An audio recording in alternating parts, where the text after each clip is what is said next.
Yeah. Right after the All-Star weekend, the most trades ever, I think, at a trading deadline. It was almost like a baseball trading deadline, actually. So many moves. And just to recap the All-Star weekend real quick.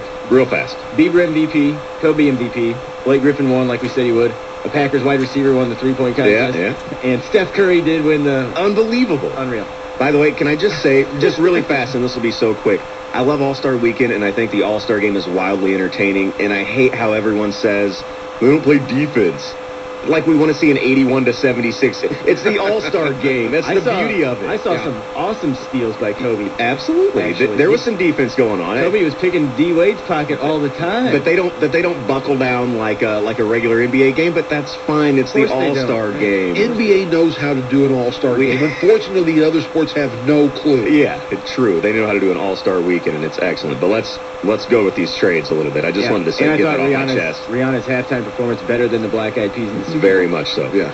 All right, just tons of trades, including a former Illini, D. Will, moving to the Nets. Wow. That was a big move, and, of course, Melo finally going to the Knicks, along with Chelsea Billups and Brewer, I thought, a big move, too.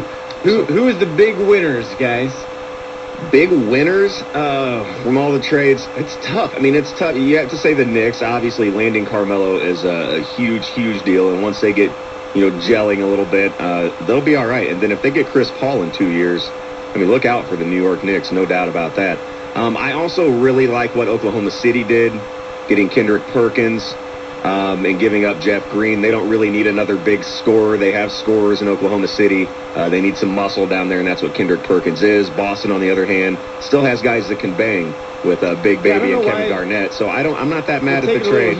They're taking a little heat at that trade. I think it's a good trade. I think it's good on both ends. Jeff Green's a nice player. I think he'll fit into that Boston scheme well. They could use someone else who could, who can put the ball in the basket. Well, I don't want to steal from what the Herd said, but I did hear him say it. Oh, the Celtics they don't need Perkins.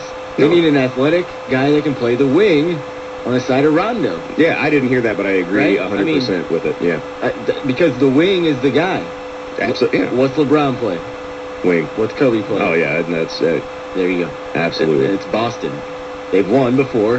Now they're just going to change a little bit how they've won. They'll be fine. It's interesting to me that the big teams in the NBA, the Knicks, the Bulls, the Lakers, the big city teams are really getting to be a dominant as far as roster. I think the biggest deal was the one that wasn't made when Chicago got Joakim Noah back. That's big time. That guy, he lives for defense, and on top of what they've already got, and Rose, to me, is the MVP, Chicago's got to be dealt with now.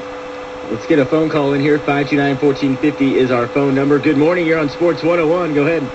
What's up, guys? It's Hi, Mike. Hey, what's going on, Mike? The one trade I think everybody else is overlooking is the Gerald Wallace Portland trade. Okay. I mean, they're getting Brandon Roy back, and he's back. He played great last night. Yes, he did. And Gerald Wallace received a standing ovation with just being in street clothes. Aldridge is on top of his game. Gerald Wallace, don't call him a power forward, but play that four spot for them. And Marcus Camby gets back, and like I said, around Brandon Roy, Wesley Matthews, the Trailblazers are rounding out. Mark definitely agreed. The Bulls getting Noah back is big. I mean, they lost to Toronto, but in his first game back, he had 17 rebounds. It's like nothing was lost. Denver actually made out pretty well. I don't know if anyone caught the game last night, but Gallinari from the Knicks went up for 30 points. Single-handedly kept Denver in the game. And he almost hit that three in overtime to win the game. It was in and out. So I caught the end of that game, Mike, and I wish I would have seen the whole thing. It looked like a good game. But I like what you're saying, Portland. Gerald Wallace is a huge addition. That guy can really play. He's been hiding in Charlotte, so a lot of people don't really know much about him. But that guy's a nice player, and Portland has some good pieces in place. Well, I wanted Mike and Eric to comment, too, on the D. Will trade. Yeah. How significant is that for the Nets? They played decent last night against the Spurs. I mean, should D. Will stay there? What other pieces do they need to put around him to make New Jersey good? Go ahead, Mike. As much as Brook Lopez is a good young player, they're going to need a center.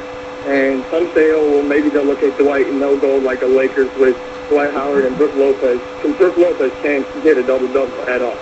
Hopefully Darren Williams will help him. I think at the point guard position, obviously now they don't need another guard, but they're going to need scores. And he said it himself, It all depends on what they do in a year and a half. And he knows they're going to get a top lottery pick, and then it's going to come down to if their CBA works out, who can they sign.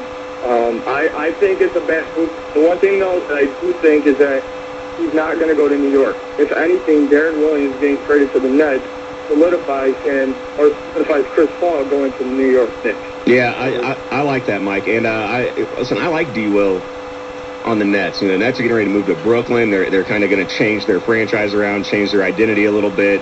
Jay-Z's a minority owner, but he has a lot of pull, and he can get some guys to sign up. And a guy like D. Will, who is, arguably the top point guard in the league on that team, is going to attract some more talent. So in the next couple of years, if D. Will stays put, I think you could see the Nets putting a nice team on the floor and actually competing if they get another star in there in the next couple of years and D. Will stays in place. I think I heard or read that there's only been 10 NBA players to average in double digits in assists, and he's right at like 9.8. He's incredible. Yeah, unbelievable. But I'm glad he's a former Illini, too. It's fun to watch. It feels good. Yeah, it makes me watch the NBA a little bit more. 529-1450 is our phone number. Mike, thank you for the phone call. I wish we had more time. Unfortunately, we are out of time, but we'll be back with you guys next Saturday and every Saturday, 8 a.m. It's Sports 101 on Sports Radio 1450. Enjoy your weekend.